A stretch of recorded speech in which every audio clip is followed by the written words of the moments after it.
Olá, sou a professora Gabriela e estou aqui mais uma vez para a nossa aula de língua portuguesa pelo sistema de ensino Uniavan. Vamos continuar nossa aula com o tema sobre a natureza. Por isso, vamos ler um experimento que tem na página 70. Planta chorona. Todo mundo um dia chora, seja por tristeza, dor ou alegria. Algumas gotas acabam escorrendo dos nossos olhos, mesmo quando tentamos evitar. Mas e as plantas? Será que as plantas choram? Bem, as plantas precisam manter um equilíbrio, a água que circula nelas. Se pela raiz absorvem mais água do que necessitam, elas expelem o excesso por suas folhas na forma de gotículas que parecem lágrimas. Dúvida? Então vamos experimentar. Você vai precisar de copo descartável, terra, grãos de milho, prato, copo longo transparente, tesoura sem ponta e água. Como fazer? Pegue o copo descartável e com a tesoura faça pequenos cortes no fundo. Coloque a terra e plante 3 ou 4 grãos de milho. Molhe os grãos todos os dias, colocando água até que escorra pelos cortes no fundo do copo. Deixe o copo em um lugar claro, mas não exposto diretamente ao sol. Em cerca de 5 dias, as folhas vão surgir. Quando isso acontecer, coloque o copo descartável sobre um prato com água e tampe a planta com o copo longo transparente. O que aconteceu? Depois de 30 a 60 minutos, você verá algumas gotículas se formando na borda da folha do milho. Essa lágrima é conhecida como gutação, processo que ajuda a manter o equilíbrio de água no interior das plantas. Muito legal esse experimento, né? Vamos à próxima página que temos um guia para você seguir o passo a passo. Observe que temos um quadro para você registrar o dia que você realizou cada etapa e escrever o que você observou em cada dia. Depois, fazer uma ilustração sobre essa observação, sobre o registrado do experimento. Seguimos então nossa aula na página 72. Nosso novo conteúdo, sinais de pontuação, especificamente 3 pontos. Ponto final, ponto de interrogação e ponto de exclamação. Vocês sabem quais são esses pontos e quando nós utilizamos no texto? Observe ali na página que nós temos ilustração de cada um deles. Esses sinais são usados para expressar as nossas intenções, as nossas emoções naquilo que nós escrevemos. Vamos entender cada um deles. O ponto de interrogação é utilizado para fazer perguntas. Quando nós falamos, nós damos uma entonação diferente e vocês sabem que é uma pergunta. Por exemplo, vocês estudaram ontem? Observem como eu termino ontem. Mas quando nós escrevemos, nós precisamos dos sinais de pontuação para representar o que está se querendo dizer.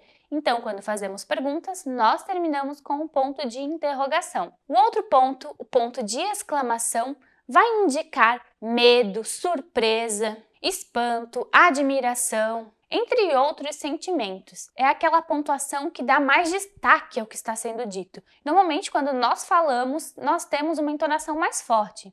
Estude, corra.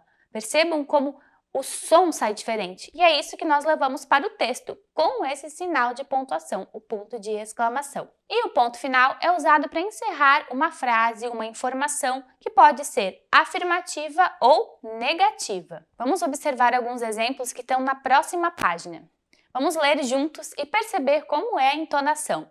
A primeira frase diz o seguinte: onde moram as borboletas? Percebam que tem um som de pergunta no final. Então, é uma frase que termina com um ponto de interrogação.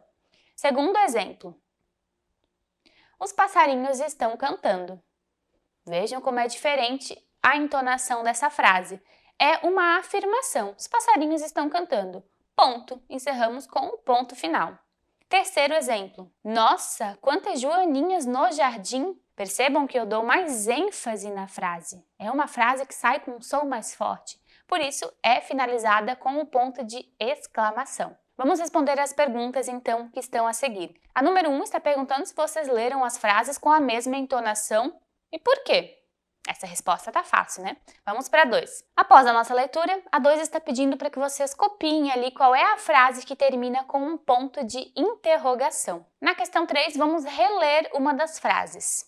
Os passarinhos estão cantando. Agora vocês vão reescrever essas frases trocando o sinal de pontuação conforme a intenção que está pedindo ali na página. Na letra A, vocês vão trocar o sinal para causar um entusiasmo. E na B, vocês vão trocar o sinal para representar uma pergunta. Na página 74 e na página 75, nós temos algumas imagens. Vocês devem observar essas imagens e escrever uma frase sobre cada uma delas, utilizando algum sinal de pontuação ao final. E por fim, a questão 5, na página 75, traz algumas frases, mas que estão sem um sinal de pontuação ao final. Vocês devem ler e indicar qual sinal se encaixa melhor com cada frase. Seguindo nossa aula, na página 76, vamos ler mais alguns textos sobre curiosidades de animais. Apesar da fama de silenciosas, as girafas conversam. Elas gostam de falar umas com as outras, principalmente à noite. Algumas espécies de cobras, quando se sentem ameaçadas, saem correndo e largam a cauda para trás. Jabutis sobem em árvores. Esse comportamento foi observado em regiões alagadas da Amazônia. Vimos então algumas curiosidades bem interessantes sobre 3 tipos de animais. Legal, né? Vamos então seguir com esse conteúdo na próxima página. Na página 77 está pedindo que vocês pesquisem sobre outros animais e escrevam ali alguma curiosidade. Escolha um animal, pesquise e escreva a sua curiosidade. Mas está pedindo que você inicie o seu texto com a frase "Você sabia?".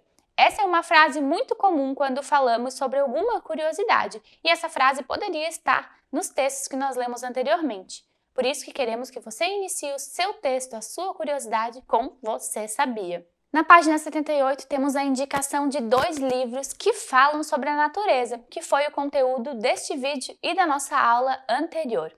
Vamos então para o banco de dados na página seguinte, que são as questões de revisão das nossas aulas. Na questão número 1, temos 2 quadros com algumas palavras. Vocês devem ler e observar a diferença entre as palavras do quadro 1 e as palavras do quadro 2. Em seguida, responder a letra A, que pergunta como você pronunciou a letra E no final das palavras do quadro 1. A questão B quer saber como você pronunciou as palavras terminadas em E no quadro 2. Na C, vocês têm algumas palavras para reler e depois indicar se nessas palavras a letra E está na sílaba mais forte ou na sílaba mais fraca. Seguindo na página 80, na questão 2, temos novamente 2 quadros, agora com as palavras que têm a pronúncia em O e U.